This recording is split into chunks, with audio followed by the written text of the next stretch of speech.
Olá, seja muito bem-vinda, muito bem-vindo a mais uma aula da comunidade SOS Idoso.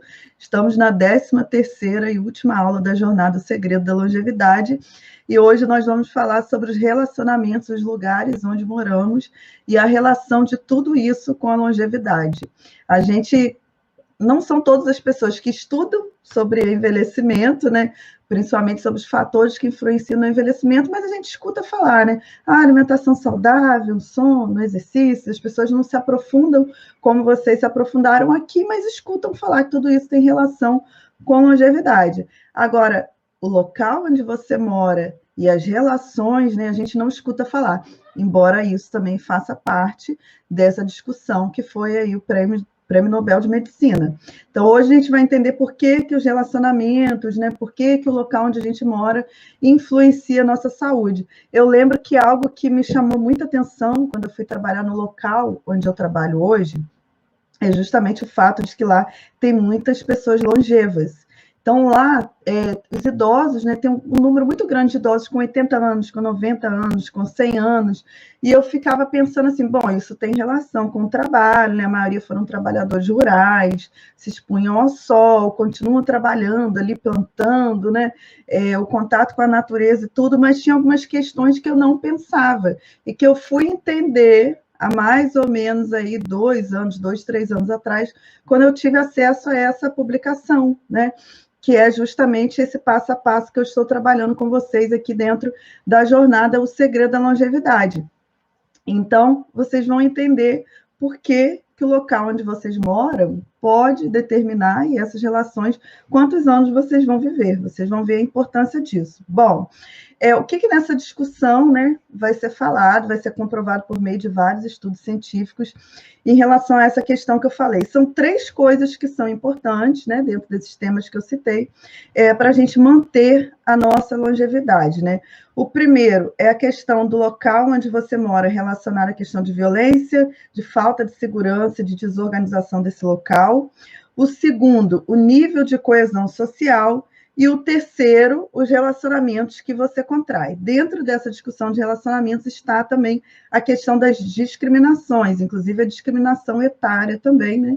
No caso, contra o idoso, mas tem outros tipos de discriminação também, como a questão de cor, como a questão de etnia, e tudo isso influencia. Como? Né? Se você mora num bairro violento, né, num bairro onde você não se sente seguro, num bairro que é desorganizado, o que vai acontecer com você? Né? E muitas pessoas, infelizmente, isso tudo vocês vão ver que tem relação com desigualdade social, que é algo que a gente não gosta de falar, mas a desigualdade social tem uma relação direta também com quantos anos a mais nós vamos viver e se esses anos a mais vão ser anos de qualidade. Então, assim, se você mora num local violento, você vai viver com medo crônico, você vai viver estressado, você vai viver sempre no estado de vigilância, no estado de alerta. Lembre-se daquela aula que a gente fez, né, que eu fiz aqui sobre a questão do estresse. E eu expliquei para vocês na aula do estresse, né, do estresse crônico, qual que é o problema. O estresse, ele é uma reação adaptativa do nosso organismo, né? A gente passa por uma situação de perigo. O estresse ali momentâneo, ele é importante para a gente se preparar, para a gente fugir, né? Para a gente estar em estado de alerta, para que aquele perigo, né, aquela ameaça ali não nos atinja. O problema é quando o estresse se transforma crônico. Lembra que eu falei isso com vocês? E aí a gente fez muito essa relação do estresse com o trabalho, essa relação do estresse com os vínculos, né, com as relações que a gente tem, com o casamento, com filhos e tal. Mas esse estresse crônico ele pode se dar também por conta do local onde você mora. Então, as pessoas que vivem em um local de violência, né, em um local onde elas se sentem o tempo inteiro em perigo, elas vivem estresse crônico o tempo inteiro. Imagine, por exemplo, as pessoas que moram nos morros do Rio de Janeiro, né? Onde tem tiroteio o tempo inteiro, onde a polícia está invadindo o tempo inteiro, onde tem ameaça de outras facções entrarem ali e tomarem o poder dos morros. Aquilo ali faz com que o tempo inteiro, né? Por exemplo, as mães estejam em alerta porque não sabem se os filhos vão sair da escola e vão chegar em casa, não sabem se vão dormir e no outro dia vão acordar bem, porque pode ter uma bala perdida ali, né? E aconteceu uma tragédia, aconteceu uma fatalidade. Então, em espaços assim, essas pessoas vivem em alerta o tempo inteiro. Se você mora também numa cidade, num bairro, talvez não é no morro, mas tem muito assalto, né? Pode ser até um local privilegiado no sentido de que só moram pessoas que têm dinheiro, mas que ao mesmo tempo pode ser um local perigoso. Por quê? Porque tem ali as ameaças também de assalto, né? Que às vezes acontecem também em determinados locais onde só moram pessoas ricas. Então, assim, não é só em locais de pessoas mais pobres que acontecem isso, né? Em geral, acontece mais nesses locais, mas também locais onde moram pessoas privilegiadas, também elas podem se sentir o tempo inteiro ameaçadas, né? Por conta dessas questões de assaltos, entre outras coisas. E aí, o que acontece, né? Pessoas que vivem em estado de vigilância, que vivem em estado de estresse, elas dormem menos, elas ficam o tempo inteiro preocupadas, né? Então, se dorme menos, já vai lá prejudicar os nossos telômeros, né? Se ficam estressadas, vai prejudicar os nossos telômeros também. Vão produzir muito cortisol. E aí a gente já estudou todo o processo fisiológico disso, que eu não vou detalhar agora. Essas pessoas se exercitam menos, né? Imagina uma pessoa que mora no morro, onde que ela vai caminhar? Onde que ela vai pedalar? Né? Ela não tem esse espaço, ela não tem essa possibilidade. Então, o local onde ela mora é totalmente insalubre. Por isso, né, esse é um dos motivos que vai fazer com que as pessoas, né, os idosos aí de favelas, muitas vezes nem são idosos, porque a gente vai ver que pessoas que moram nesses locais são idosos, mas assim, com um idoso de 60 anos que mora no local desse, você comparar ele com um idoso de 60 anos que mora no local mais privilegiado, a diferença é gritante, até no aspecto assim, de fisionomia, o quanto que esse envelhecimento acontece de forma precoce, isso é muito claro. Quem já trabalhou em comunidade, eu já trabalhei em comunidade, né, em favelas, enfim, tem vários termos aí para se falar, a gente vê isso, as pessoas envelhecem de forma muito precoce. Uma mulher de 40, você olha para ela, ela parece ter 60. Uma de 60 parece ter 90, por conta de todo esse estresse ali do local onde ela mora. Então, ela dorme menos, essas pessoas se exercitam menos, elas não têm espaços, né? Geralmente, os terrenos são acidentados, geralmente não tem iluminação, geralmente não tem parques, né? Não tem, essas pessoas não moram ao ar livre. Quem é mais pobre mora próximo à praia, né? Quem mora próximo à praia geralmente é quem tem mais condições financeiras, né? Então a gente vê que esse recorte da desigualdade social tem aí uma relação total com a questão da longevidade, além da questão da presença de lixos também, né? Da questão de desorganização, de falta de serviços públicos também tem toda uma influência, inclusive na questão das toxinas também, né? Então, é bem complicado. A insegurança, o perigo do bairro onde você mora vai ter reflexo na questão da sua longevidade. Tem outro aspecto, que é o aspecto que eu falei com vocês, a questão da coesão social, tá? Se você mora num bairro, independente se é um bairro de pessoas mais ricas ou pessoas mais pobres, onde não há coesão social, isso te prejudica, porque nós, seres humanos, precisamos de coesão social, nós precisamos de laços, né? Nós precisamos ter a consciência de que, bom, se eu precisar de alguém, né? Se eu precisar do meu vizinho, ele vai me ajudar. Se eu precisar de um apoio, eu vou ter alguém aqui do lado, eu não estou sozinha, né? Principalmente para pessoas idosas quando moram sozinhas, e hoje cresce muito o número de idosos que moram sozinhos. Essa coesão social, você ter confiança no outro, o outro ter confiança em você, você ser solidário com seus vizinhos, saber que os seus vizinhos também são solidários a você, saber que há um compartilhamento aí também de valores, né? Minimamente, talvez não de todos os valores, mas tem alguns valores aí que vocês compartilham. Por exemplo, né? Vou dar um exemplo para vocês. Eu moro aqui no condomínio, é um condomínio de 6 apartamentos apenas. Todos que moravam aqui, a gente tinha, quando eu vim para cá, né, isso foi muito conversado, porque eu quis conhecer também as pessoas que moravam aqui, porque eu prezo muito pelo silêncio, eu sempre falo isso com vocês, por estudar muito e tal, eu preciso de silêncio, eu não gosto de barulho, eu gosto de ouvir os pássaros, então eu me preocupei muito com isso, e todos os vizinhos aqui eram assim, porque aí entrou uma outra vizinha um pouco diferente disso, mas há 2 anos a gente vivia nessa situação. Silêncio, né? Eu não morei um tempo, fui embora, voltei. Estou aqui 1 ano, silêncio, sem barulho. Então, são valores, né? de não ter bagunça, de não receber muitas visitas, todos aqui assim. E aí a gente entrou uma vizinha se casou, foi embora, vendeu o apartamento e entrou uma outra pessoa para morar aqui. E essa pessoa já não compartilhava muito desses valores, né? Ela veio de um local onde as pessoas viviam muito tumultuadas, muito barulho, muitas visitas, e quando ela veio, a gente teve aquele choque, assim, sabe, daquela diferença, porque a gente não compartilhava de muitas coisas, né, iguais. E aí tudo foi conversado e tal, e hoje a gente vive uma coesão social e ela conta com a gente, nós contamos com ela, e a gente vive um momento de bastante paz e tranquilidade aqui no condomínio. O meu bairro também é um bairro, né? Eu demorei 4 anos para vir para cá, isso não foi um projeto de um dia para o outro, por isso que eu estou conversando com vocês nessa live, no finalzinho a gente vai falar sobre isso. Às vezes é necessário fazer um projeto para você sair de onde você está, se você tiver condições de construir isso para ir para um local em paz, né? O meu bairro aqui é um bairro que você não vê barulho, não tem muito comércio, é um bairro próximo à praia, é um bairro onde as pessoas valorizam, tem muitas plantas para todo canto, todo mundo planta, né? Nas ruas, hortas, e assim, é um local assim, bem arborizado, né? E bem tranquilo, bem calmo. São valores comuns de quem mora aqui nesse bairro. Então, isso é muito importante para você, nesse compartilhamento de valores, você morar em um local onde você se sinta bem, onde você sinta que as pessoas têm os mesmos desejos, né, que você, em relação à convivência ali, mas principalmente essa questão de laço entre as pessoas, né? Então, às vezes, por que eu digo que não é só uma questão de corte social?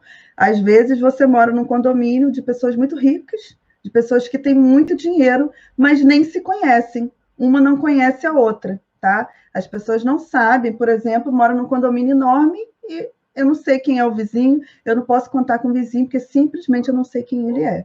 A gente entra de carro, cada um vai para sua casa e ninguém se vê. Então, é privilegiado do ponto de vista de morar numa casa bem feita, né, numa casa bem espaçosa, mas não é privilegiado em termos de coesão social.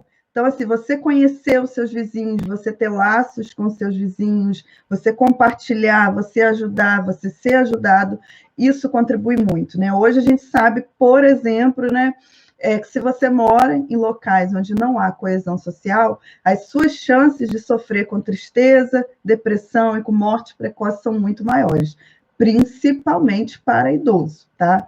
O idoso que mora no local perigoso, o idoso que mora no local onde não tem laço, onde os vizinhos não conversam, ele não conversa com ninguém, ninguém se ajuda, é algo catastrófico para o idoso, especialmente se ele mora sozinho, tá? Então, essa coesão social também é muito importante. O outro ponto é a questão dos relacionamentos, né? E a gente precisa sempre estar refletindo sobre isso. Nós falamos um pouco sobre esse assunto quando a gente falou de estresse, de ansiedade, de depressão, né? Mas já é provado cientificamente. Se você vive com alguém que te dá desassossego, alguém que perturba a sua paz, alguém que não. Como é que eu posso dizer para você? Alguém que não consegue te interpretar bem, alguém que não te compreende, alguém que não oferece ajuda quando você está precisando, né? Que não tem um equilíbrio nessa relação de troca, ou seja, você só dá e você não recebe, né? Tudo isso causa um estresse crônico também, causa uma tristeza crônica. Claro que a gente tem que lembrar aqui, eu sempre destaco, por exemplo, se você cuida de um idoso que tem a doença de Alzheimer, que tem algum outro tipo de demência, que tem um distúrbio psiquiátrico, é claro que essa pessoa provavelmente ela não vai ser grata, né? Algumas pessoas com demência mudam, tem uma mudança muito forte de personalidade. Então, às vezes, são agressivas, são violentas, então a gente tem que separar isso, né? Tem aquelas pessoas que não têm condições de ser gratas, não têm condições mais de ter um equilíbrio de relação com você. Você vai ter que dar mais mesmo, né? Especialmente se você é filha, né? E você é responsável pelo cuidado com essa pessoa, não tem esse equilíbrio agora. Se for mãe e pai também, a gente tem que sempre recordar que essa pessoa, em geral, deu muito pra gente, né? Só de dar a vida já deu muita coisa. Então, mas se tem uma doença, não tem esse equilíbrio. Mas fora isso, às vezes você está no casamento, ou às vezes é uma relação sua de mãe, pai, de irmãos, onde não tem equilíbrio nenhum, onde as pessoas não te compreendem, onde você é julgado o tempo inteiro, onde você se sente mal o tempo inteiro com aquela relação, né? Então, quando tem esse desassossego, esse estresse, essas interpretações equivocadas, né? Tudo isso causa muita angústia. causa angústia, causa esgotamento mental, né? E isso vai fazer com que você, inclusive, por exemplo, se for uma relação de casal, né, que você freie o seu desejo sexual, que também tem uma relação, a vivência sexual saudável tem uma relação muito boa com a longevidade, tá? Muitas vezes a gente não quer falar sobre sexualidade, muitas vezes alguns idosos se fecham para isso, mas a vivência sexual com qualidade, ela contribui muito para a longevidade, inclusive porque ela faz com que a gente produza vários hormônios do bem-estar. Mas se você vive estressado, se você vive com alguém que não te ajuda, né, que vocês não têm uma relação de intimidade boa, claro que isso vai repercutir na questão da vivência sexual também, tá? Outro ponto muito interessante também, a questão da discriminação que entra dentro dessa questão das relações, né? A discriminação, seja por orientação sexual, seja por gênero, seja por cor, seja por etnia, seja por idade, né? Tudo isso vai ter um reflexo muito grande e muito grave em relação ao estresse. Vai trazer um estresse social muito grande. Então, imagine, por exemplo, uma mulher negra, né? A mulher já sofre muitos preconceitos, né? Aí entra o preconceito de gênero. Uma mulher negra, é mulher, é negra, mora numa favela, às vezes é analfabeta, é doméstica. Imagine quantos preconceitos essa pessoa vive cronicamente a vida inteira. E o quanto que isso vai causar um estresse para ela, que diretamente vai causar o envelhecimento celular. Então, a gente vê, né, as pessoas com esses perfis envelhecendo muito mais rápido. Tá? Então, a discriminação é algo que a gente tem que estar combatendo também, inclusive se a gente pensa na questão da longevidade. Tá? Então, a gente tem um papel muito grande, eu acho que a live de hoje, para a gente perceber que a gente tem um papel muito grande, não só em relação à nossa vida pessoal, mas em relação também às gerações futuras, né? Em relação às contribuições que a gente pode dar para o nosso condomínio, para o nosso bairro, para a nossa cidade, entendendo que essas pessoas que vivem em desigualdade social, que vivem nesses espaços insalubres, perigosos, sem coesão social, são pessoas que não vão ter saúde, são pessoas que não vão ter o direito de envelhecer como nós temos, né? Então, é uma bandeira social também que eu levanto aqui para vocês dentro da comunidade SOS Idoso, da responsabilidade que a gente tem também com o outro, né? Não só com a nossa família, nossos filhos, netos, mas com a nossa comunidade inteira, né? Porque eu acho que a humanidade inteira tem o direito de envelhecer. Então, tudo que a gente está discutindo hoje tem relação com isso também. Claro que além de discriminação, além do bairro, né, onde você está, ser um bairro perigoso, além da falta de coesão social, há algo também que é interior, né, que é a forma que você interpreta tudo isso. Então, por exemplo, né, uma pessoa que mora numa favela, numa comunidade, que tem todas essas complicações, se ela encara aquilo com raiva, sabe? Ao invés de olhar para aquilo, é uma situação que eu estou hoje, eu aceito, o meu desafio aqui é construir a minha vida para sair desse local, né? É uma forma dela olhar aquilo como desafio. Agora, se ela olha aquilo com raiva, sabe, achando que se olhando como vítima e criando toda aquela questão emocional que a gente trabalhou em algumas lives anteriores, ela vai enfrentar tudo isso, vai olhar para isso de uma forma muito pior e a saúde dela, com certeza, vai sofrer todas essas consequências. Então, a forma que você olha e interioriza também tem toda uma relação com a questão da longevidade. A sua interpretação tem toda uma relação. Então, o que a gente entende na live de hoje, né? E eu vou fazer um resumo para vocês. Se você tem uma vida urbana, geralmente, né, quem vive em locais urbanos vive em locais mais perigosos, vive em locais que trazem mais essa sensação de insegurança. Então, por isso que a gente vê que as pessoas que moram mais em área rural, claro, em área rural, onde tem acesso a serviços, né, a orientações, elas vivem mais, porque elas têm menos essa sensação de perigo, né, esse estresse crônico, né, que vai trazer esse alerta, que vai fazer com que essa pessoa esteja sempre o tempo inteiro, né, preparada, armada, para ter uma resposta muito grande, muito estrondosa ao estresse. E isso vai trazer todas as repercussões lá para os nossos telômeros, né? E algo que é muito interessante é que as aglomerações que agora na pandemia a gente não pode, né? As aglomerações estar junto fisicamente não causam problema nenhum para a nossa saúde, ao contrário, são boas, né? As comunidades, independentes de comunidades onde são ricos, pessoas mais pobres, onde há muitas festas, né? Onde as pessoas ficam juntas o tempo inteiro, não o tempo inteiro, mas assim, ficam muito juntas, né? Convivem muito socialmente, e isso é muito bom, isso é muito benéfico para a nossa saúde. Nesse momento, a gente tem que se segurar, mas há outras formas também da gente interagir socialmente, né? Montando grupos no Facebook, Instagram, WhatsApp, ligando, né? E o momento de pandemia também vai passar e a gente pode começar a reconstruir isso agora, começar a reconstruir essas relações, mesmo que à distância agora, para que quando passar essa pandemia a gente possamos nos aproximar.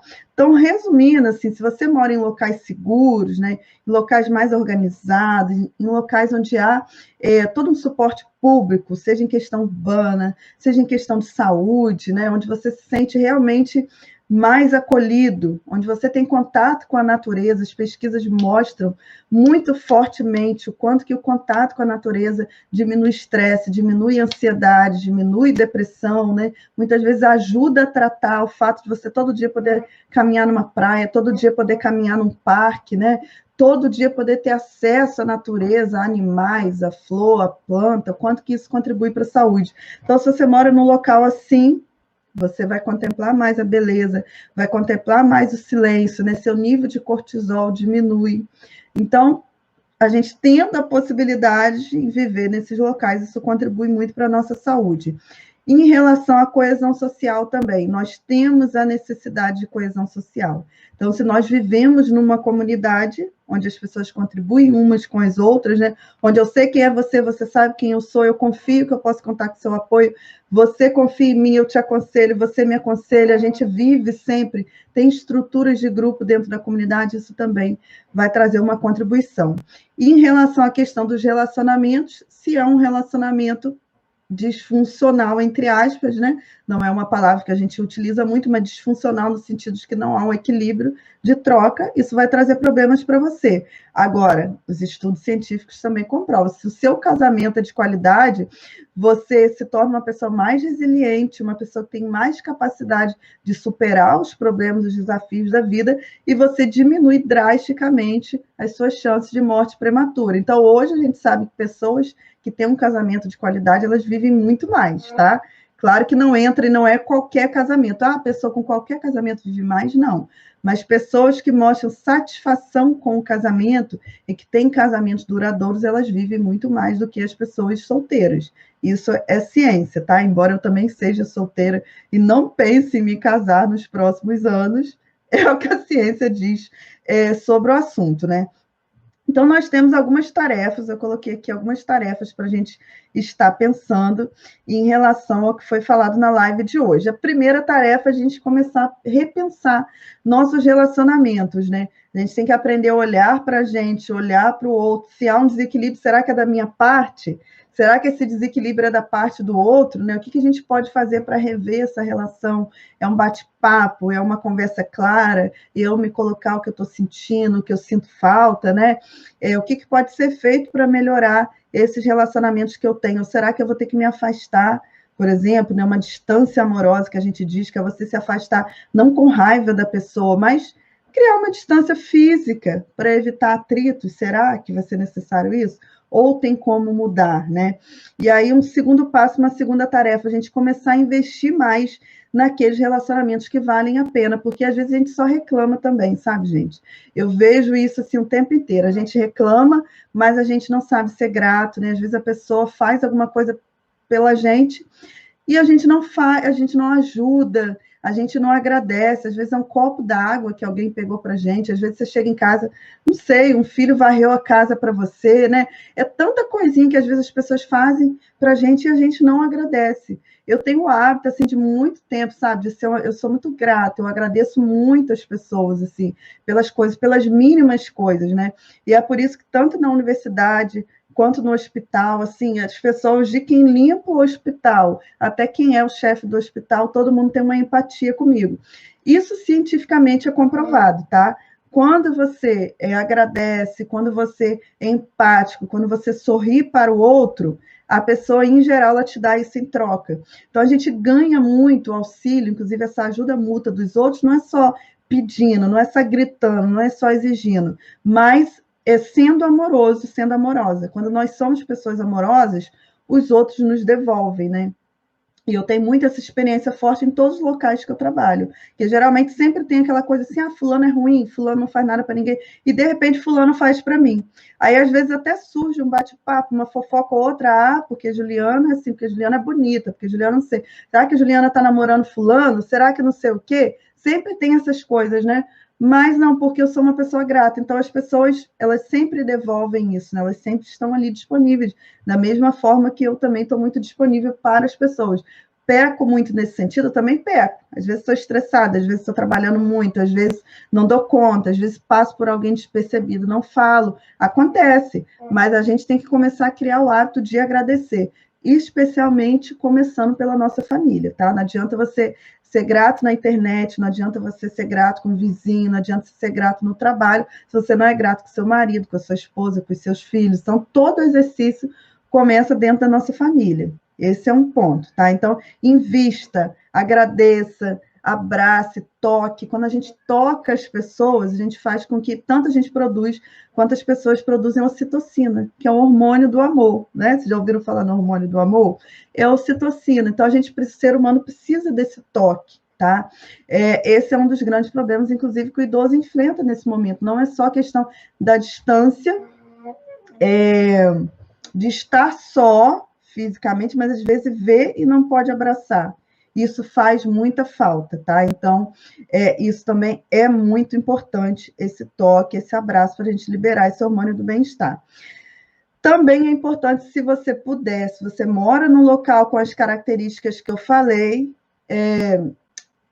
aliás, se você mora no local com as características ruins que eu falei, né? Que eu falei características boas e ruins. Pense na possibilidade de você se mudar para um local que vai te trazer mais qualidade de vida, tá?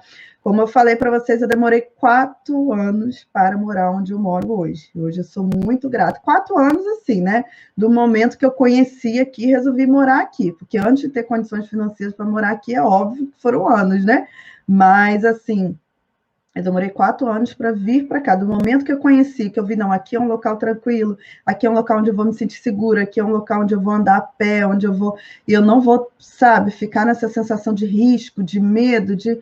Eu demorei 4 anos. Então, às vezes, pode ser que você tenha essa possibilidade de sair de onde você está agora, se você se planejar. Então, pense nessa possibilidade de se planejar para estar num local melhor. Às vezes, você vai ter que sair de uma casa grande para morar numa casa pequena, para poder morar bem, né? Eu hoje, por exemplo, moro num apartamento, não é um apartamento pequenininho, mas é um apartamento.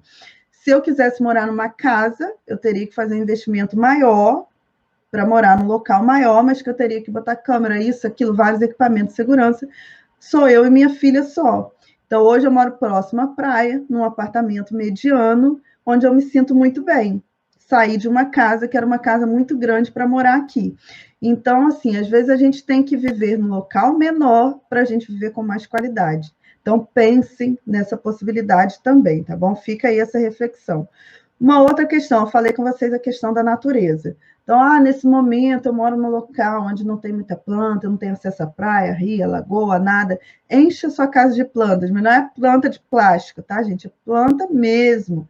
Pesquise, veja na internet plantas que você pode deixar na janela, você pode deixar dentro de casa, né?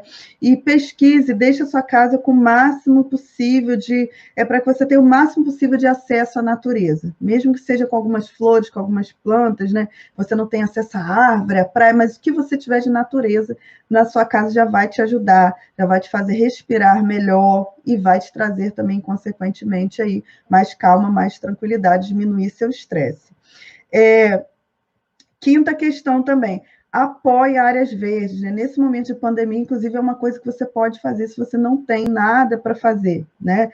Algumas pessoas Algumas pessoas não estão trabalhando, outras pessoas que faziam algum outro tipo de trabalho solidário em grupos, né, nesse momento não pode por conta da pandemia. Então, pense a possibilidade de construir hortas comunitárias, ver algum terreno próximo onde você mora, onde vocês podem plantar, ou às vezes até nas próprias calçadas, né? Tem alguns locais aqui onde eu moro, por exemplo, não tem calçada de cimento, né? Aqui é proibido porque é proteção ambiental. Então, as pessoas plantam nas esquinas, assim, de cada rua, tem cada um vai lá e planta uma árvore, planta uma coisa, planta um hortelã, planta não sei o quê, tem de tudo, tem pé de mamão, tem de tudo. Então, veja se no seu bairro você também pode estar contribuindo com isso, vai contribuir para você e vai contribuir para outras pessoas também. Outra coisa muito interessante também, a gente está apoiando a arte, né? E às vezes coisas simples, por exemplo, às vezes você sabe pintar, você pode pintar um banco, de repente, da praça, pode fazer um desenho, às vezes tem paredes que os próprios vizinhos assim disponibilizam para quem sabe pintar, ou às vezes tem adolescentes, tem jovens na rua que sabem fazer uma arte mesmo, fazer algo bonito que os vizinhos podem investir, podem contribuir, comprar tintas e pensar, reformular a rua para ficar algo mais alegre. São coisas que vai fazer você sair na sua rua e se sentir bem, se sentir acolhido, porque na verdade é essa sensação de acolhimento que faz toda a diferença para a gente, tá? Uma sétima tarefa é a gente pensar, né, essas iniciativas assim de estar organizando grupos, né? Seja grupos de WhatsApp para as pessoas ali da rua, seja grupos de ajuda, né, para as pessoas colocarem ali o que elas estão precisando e umas apoiarem as outras, seja pensar algum tipo de trabalho solidário dentro do seu bairro, né, ou as pessoas do seu bairro são um bairro mais privilegiado para fazer um trabalho solidário em outros bairros. Essa união, essa ajuda entre as pessoas, seja para a própria comunidade ou para ajudar outras comunidades, é uma contribuição muito importante que a gente pode trazer e que vai estar ajudando a gente a ter um envelhecimento saudável e a gente vai ajudar a nossa comunidade, como eu falei, né? Algo social para a gente estar fazendo também. Uma oitava tarefa é a gente pensar, contribuir formas, né, para o nosso bairro ser mais acolhedor. Eu vejo pessoas que às vezes falam assim, mas meu vizinho não fala comigo. Mas eu moro na rua, ninguém fala com ninguém. Aí eu pergunto, mas você fala com alguém? Quando você abre o seu portão, você vê um vizinho, você fala bom dia, você dá um sorriso, ou você faz cara feia, né? Que a gente reclama o tempo inteiro, mas às vezes a gente não dá. Para a gente receber, a gente tem que dar. A gente não sabe a história de vida das pessoas, né? Tem pessoas que aprenderam a ser grossas, que aprenderam a ficar de cara feia. Na verdade, que fazem isso como uma proteção.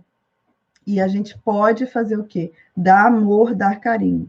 Quando a gente dá amor, quando a gente dá carinho, a gente tem esse troca. Então, às vezes, pode começar de você, tá? Eu lembro que no hospital lá onde eu trabalho, era tudo assim muito muito louco, começou no meu plantão, né? Tudo muito desorganizado, as pessoas não se falavam direito. Aí quando eu comecei a trabalhar lá, minha irmã está até aqui na live, ela sabe disso também. Aí a primeira coisa que eu comecei a pensar, primeiro foi com as meninas, né? Vamos fazer um uniforme comum para todo mundo. E aí chamei uma menina lá que costurava, todo mundo ficou de rosa, todo mundo botava uniforme rosa, né?